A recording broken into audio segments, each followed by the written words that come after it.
चुराओ यार, उसके 14 नंबर को छोड़ दो, इधर निकलो, नॉर्थ फ्लो करो। ये गरीब लोग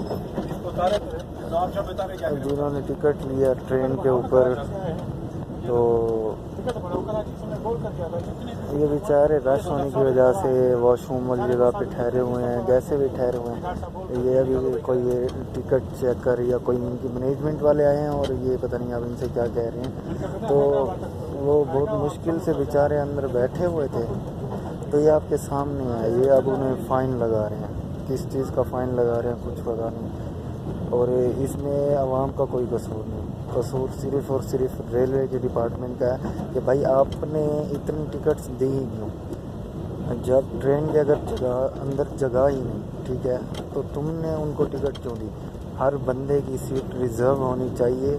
आप उतनी ही टिकट अलाउ करो जितनी ही आप अलाउ कर सकते हो, जितनी जगह है, ठीक है, ट्रेन के अंदर, चाहे वो इकॉनमी में हो, बिज़नेस में हो, लोअर क्लास एसी पार्लर जिसमें भी हो, ठीक है। तो इन्होंने खुद ही इनको टिकट्स अलाउ की, ओपन टिकट्स।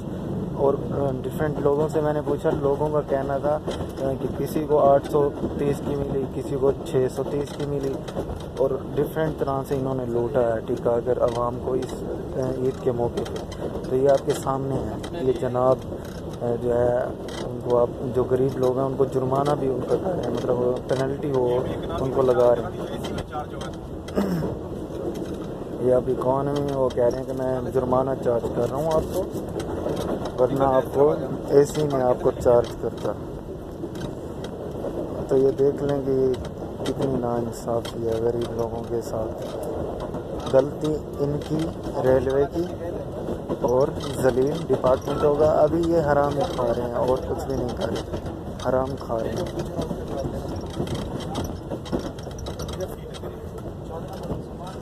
अभी शेयर करें, आवाम के लिए ही शेयर करें, क्या कह सकते हैं।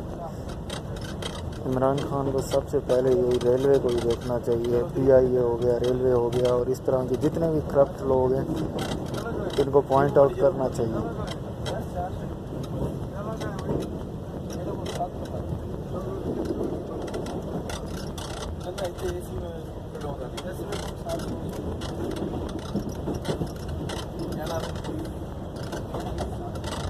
नाम क्या है? नाम क्या है?